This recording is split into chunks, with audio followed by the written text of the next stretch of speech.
We are honored to have with us today Rabbi Jonathan Sacks, the former chief rabbi of Great Britain and one of the world's leading and most respected moral voices. Rabbi Sacks, I want to start with you with this period that we're in today. It's been 6 months, over 6 months, since this virus has completely changed the world as we know it. What's the lesson in all of this for mankind? What should we as a people be contemplating during this period? First and foremost, it has taught us how very vulnerable we are. In those words of Rav Nachman of Bratslav, Kol ha'olam kulo geshet tzar ma'od. Life is a very narrow bridge. This tiny little mutant virus has laid low the entire world. And we were thinking, in the words of Psalm 30, Ani amarti b'shalvi balamot le'olam. I'm secure against everything. I'm part of the most technologically advanced civilization the world has ever known. I am secure. We suddenly realize we are not secure. Number two, we have experienced the essential unity of human fate. Everyone has been exposed to the same danger. Almost every country has adopted the same policies. There are no boundaries that this particular virus recognizes.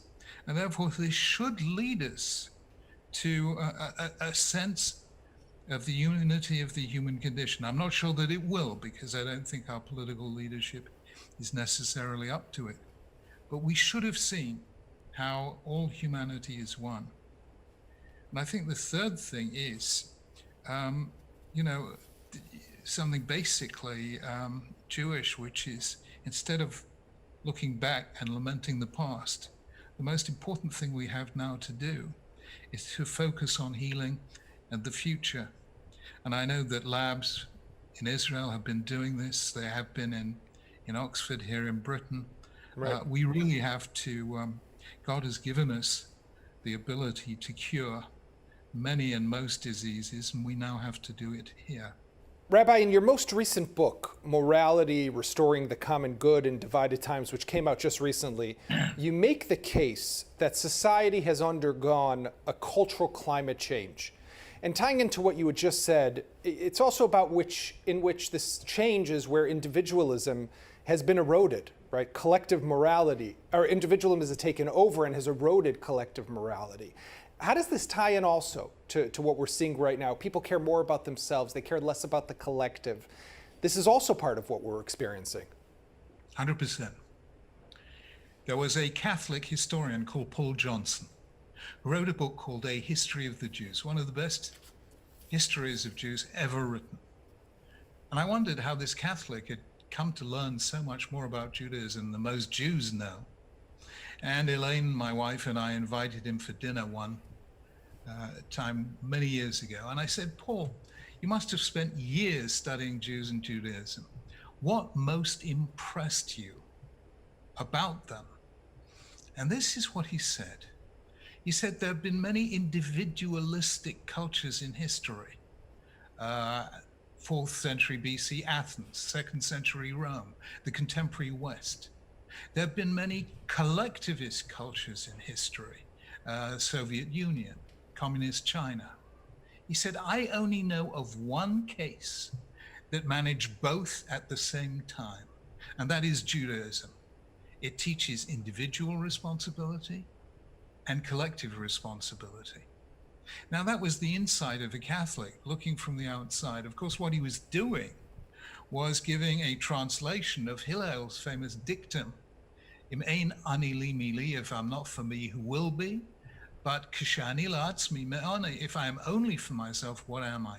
Western civilization was built for 4 centuries, the history of freedom, on a balance between the we and the I, the competitive I and the cooperative we. Mm-hmm. However, in the last 50 years, we've lost this. And you can actually see this in a brilliantly simple way. There is something called a Google Ngram.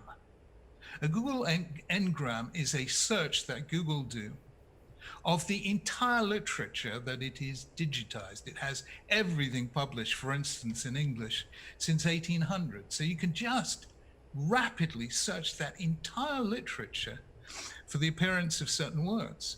And if you ask it to explore the balance between the word I and the word we, it stays in balance from 1800 to 1964. Suddenly in 1964, the I starts rising rapidly and the we starts declining. And that's when we became an I society. How does this play out, though? And I think it does play out in all over the place, on social media, in politics, our education system, the cancel culture that we see now.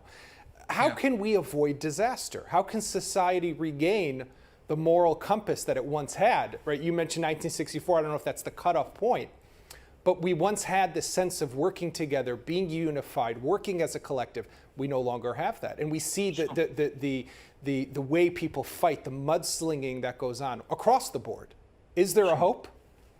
Sure.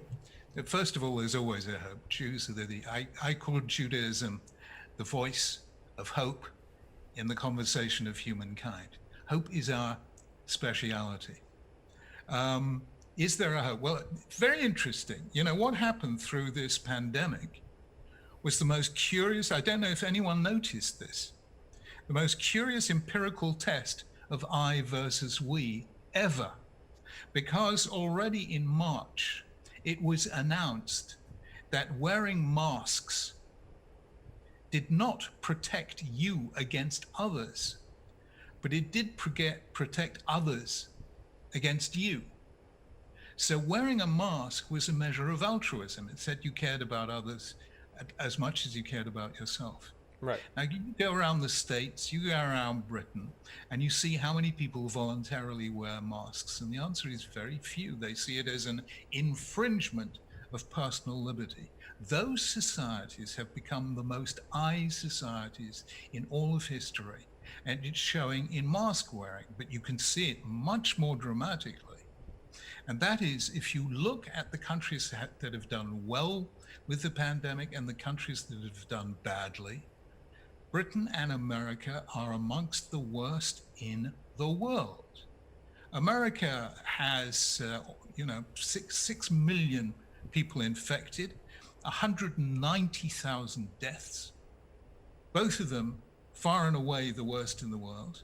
Secondly, Britain has one of the highest rates of deaths per million in the population, along with one of the highest economic falls, 21% drop in economics, which is the worst in Europe and almost the worst in the world. So these great civilizations, America, Britain, the countries that fought for and won freedom in the 20th century are now among the world's worst because they've forgotten the we. Now, I hope that when you write books like this and people write articles in the Jerusalem Post or what have you, if you speak loudly about it and tell them this is the problem, you can recover a sense of we. Because right now, for instance, matters in America are so fraught that I have friends in America who say they fear civil war. Well, let me ask you on that point, Rabbi Sachs, your thoughts specifically about the upcoming presidential election. The situation's on fire. We see images coming out of Portland or Kenosha, Wisconsin, or other places across the United States, a country that seemed to be the beacon of hope and light of democracy and freedom that now is more divided maybe than ever before in history.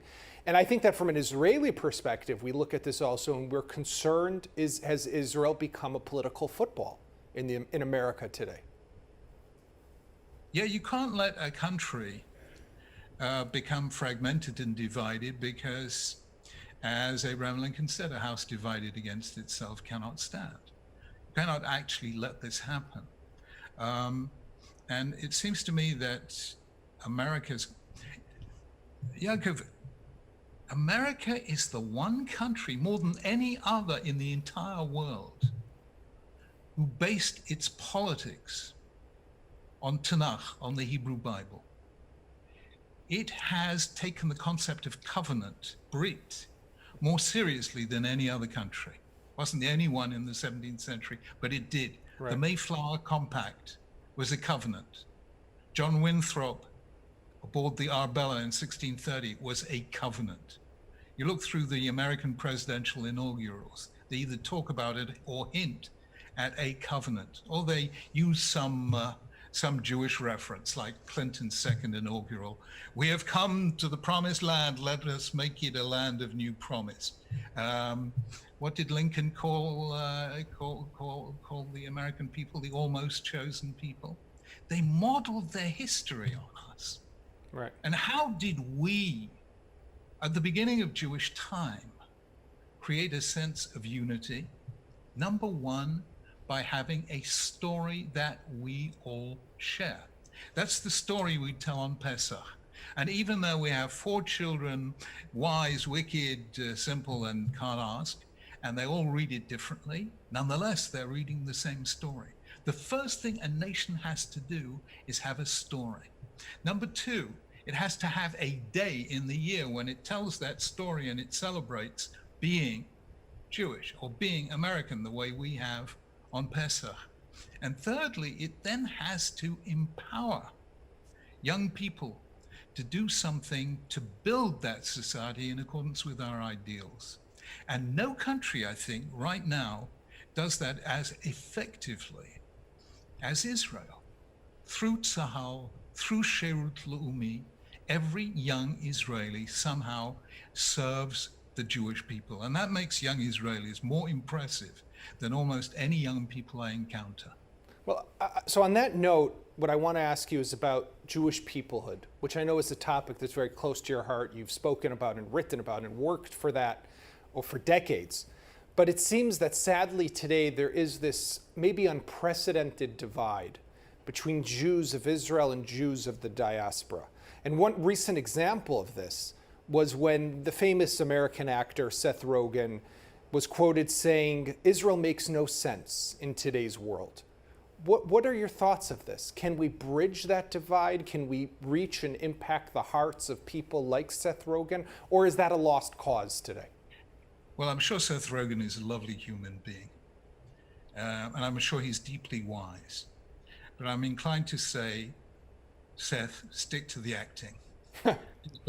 Do something you know something about. I mean, for heaven's sake, the Jewish people are a people. We have a history that is twice as old as the history of Christianity, 3 times as old as the history of Islam. And if you want to feel that history, live that history, then you have to go to the land where our people was born and where in our living memory it was reborn. If it's not for the state of Israel and the land of Israel, what are we? Right. We are what? The discrete charm of the bourgeoisie. I mean, for heaven's sake, there has to be something more serious than flip attitudes from somebody in New York.